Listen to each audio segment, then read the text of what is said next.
You know, another day, another shore leave na naman. Rekta tayo ngayon dito. Merong burautan pag Sabado dito sa may South Shield. Sisilipin lang natin kung anong meron, kung may madadali tayo o wala. Tapos yung pala, ako pa muntik madali nito. Kamote.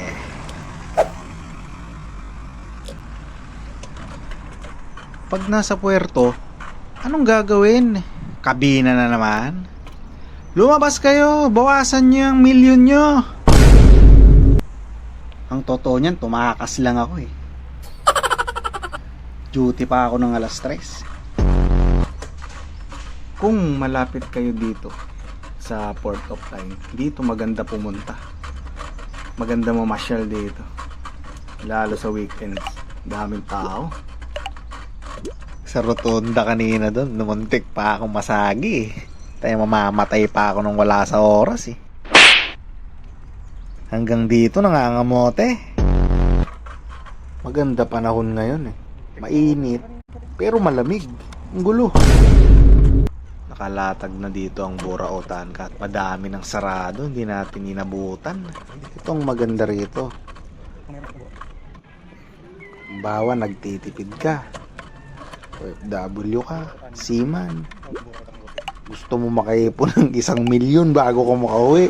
Yan, dito ka magtingin-tingin sa burautan.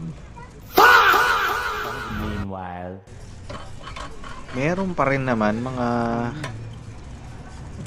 nakapwesto ngayon, pero ilan na lang eh. Hindi katulad pag maaga eh.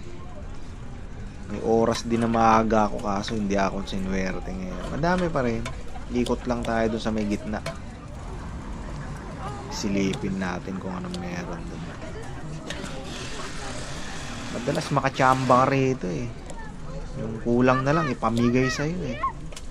Ayos din kasi dahil galing UK.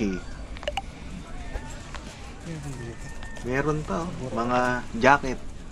May mga sapatos din, kaso hindi ko trip. Silip-silip lang tayo. Dadaan ko lang kayo para makita nyo kung anong itsura ng burautan dito sa may South Shield, sa may plaza. Saka meron tayong mga kapwa OFW na Pinoy dito. Madaan kayo dito, makapamburaot kayo rito. Mas maganda, maaga talaga kayo pumunta. Alas 2 na kasi ito eh. Kaya ito, meron ganda ng music. Kaso baka maka-copyright. So yun na nga. Dito ko natatapusin ang buhay nyo. Hindi, dito ko natatapusin itong video. Please like and subscribe. See you in the next video. Bahala na kayo dyan.